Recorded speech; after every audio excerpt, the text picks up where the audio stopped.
Good afternoon, everyone. Um, I have with me today our Honorable Mayor LaToya Cantrell, as well as our council member of District B, Council Member Jay Banks, as well as our members of our executive staff of the New Orleans Police Department. Um, we're here today to more or less confirm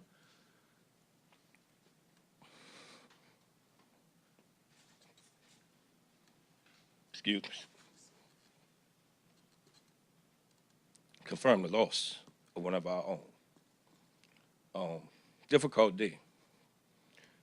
Very, very difficult. You know, as a chief, you try to prepare yourself for that dark day in which you may have to, which we never would want to see, have to inform a family of the loss of their loved one in the line of duty due to senseless violence. But on yesterday, having to inform a wife and two sons that the husband and father was not returning home because of senseless violence while off duty is even more difficult. So on yesterday, we did in fact lose Detective Everett Briscoe, 13-year veteran assigned to the 1st District Persons Crimes Unit.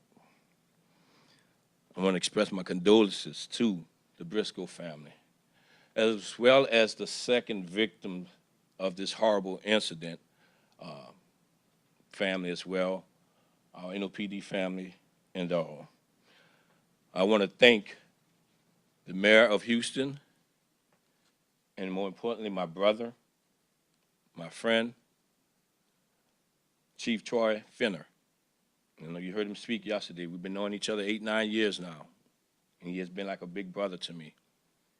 And he's walked me every step of the way throughout the investigation on yesterday in ensuring that the families were properly notified before he gave any information to the public, ensuring that the friends of our victims were taken care of while they're out there as well. So I want to thank he and his team for working with us during this difficult time. I'm saying all this. I have my talking points. I'm trying to get them together. You talk about community policing. We always speak about community policing and how we have to do a better job at doing that. You couldn't have a better community police officer than Everett Briscoe. He was a member of the Zulu Club. He marched in Southern University's marching band.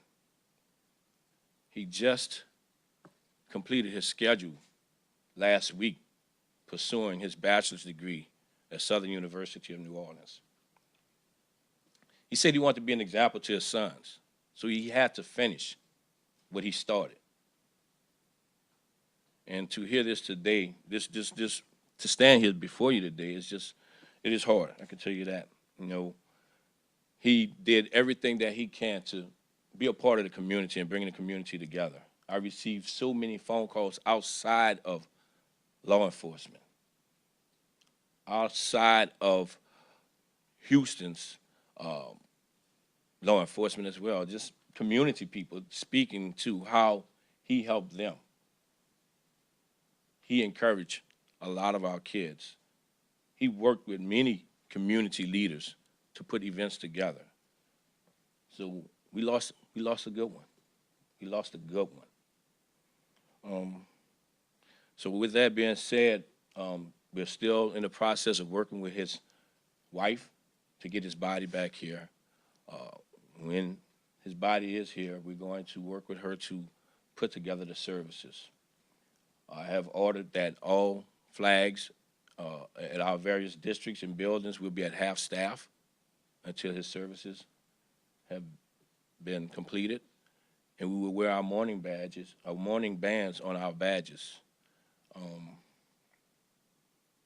want to thank the mayor. I want to thank Mayor Cantrell. I want to thank Councilmember Banks. I'm going to say a few names because I'm intentional as to why I'm saying these names, because these people reached out personally. Thank the mayor of Houston. I want to thank Councilmember Brissett. I want to thank District Attorney Jason Williams, Pastor Alex Bello, Pastor Jamal Weathersby. I want to thank them all because those are the phone calls that I got throughout the night. So with that being said, I'm going to step aside and ask our mayor to say a few words, and I'll come back and close it out. Mayor.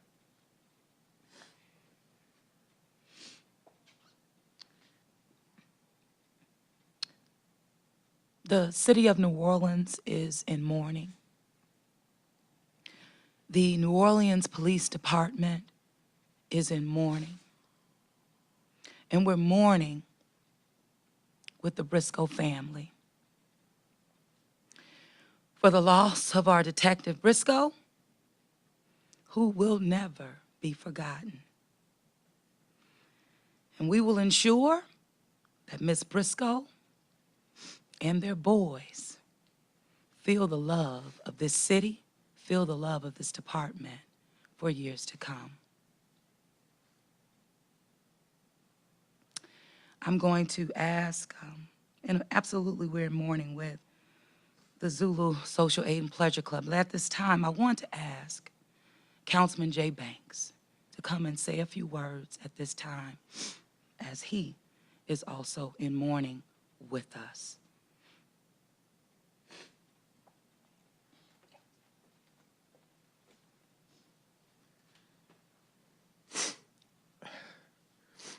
I've known Everett for a very long time. Actually, when he and Terrell started dating and got married, I've known Everett. And I'm going to tell you, Everett was a gem. He was a jewel. He loved this community, and he did everything he could to help make it better, not just as a police officer, but as a citizen. It is very true that we lost a really good one. And y'all, I gotta tell you, I'm about tired of doing this.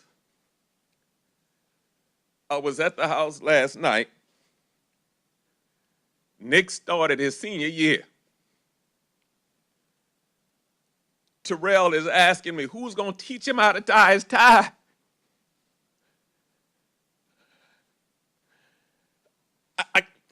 There was no answer, because the only answer she wanted to hear was Everett's gonna walk through the door, but he's not. This cancer of senseless violence has to stop. And I hear all these people talking about they got a cure for crime and they know how to stop crime. Well, tell me. No other family should have to go through this. Nobody else should have to stand at one of these podiums and talk about this. We keep doing this. If I had the answer, I promise you I would have done it. There have been way too many times that we are doing this, man. And I don't know how to stop it. But I sure wish somebody would tell me. I will do it immediately. Help you do it, whatever needs to happen. Those boys are wonderful young men.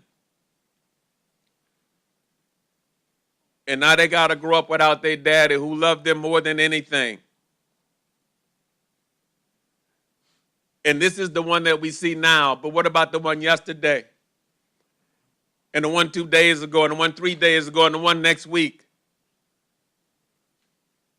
We gotta figure out how to stop this, y'all. This makes no sense. It makes no sense for this much pain and grief to be continuous. I ask you all to pray. I ask you all to think about whatever you can do, whatever venue you in, however you can help, whatever you can do to help all of us come to a solution to this. There has to be an answer, and collectively maybe we can figure it out. But this has to stop. I spoke to Terrell, and she also wanted to say thank you to all of you for all of the calls and the prayers and the support. And she is numb, no question, she is numb. But she appreciates all that you all have done to try to get through this. Please pray for her, pray for those boys, and pray for this whole community and this whole country, y'all. This has to stop. Thank you, Councilmember. So, in closing, I want to mention just what Councilmember said. We're asking you to pray for and pray with Ms. Terrell, their 16-year-old and their 10-year-old sons. This is going to be a hard transition. Pray for this NOPD family, First District specifically. We have Captain Roberts up here with us now. We were at the Briscoes family house last night. We were there again this morning just to let them know that we're going to get through this together. And in healing, we all have to talk to someone. So I encourage my officers, take advantage of our officer assistance program. We have social workers, we have chaplains, whatever it is that you may need to get you through this, because we do know this is a tough one for us all. With that, Gary, I'll try to answer questions as best as I can. Just a word of a note. Any questions related to the investigation need to be directed to the Houston Police Department? Yes, I don't know anything about the So if you'd investigation. like to ask a question about Detective Briscoe. Chief, is there anything you could say about the circumstances for which he was in Houston? Was he on vacation? He was just going out there to have fun with some friends, getting some much-needed rest and relaxation. As you know, public safety has been the forefront of the front runners through this global pandemic for over the last year. So he was just trying to get away for a little bit. Would he have been among the officers who were working extra hours because of all the demands of the pandemic? Oh, yeah, absolutely. He Everybody. worked tirelessly. Everyone's done that.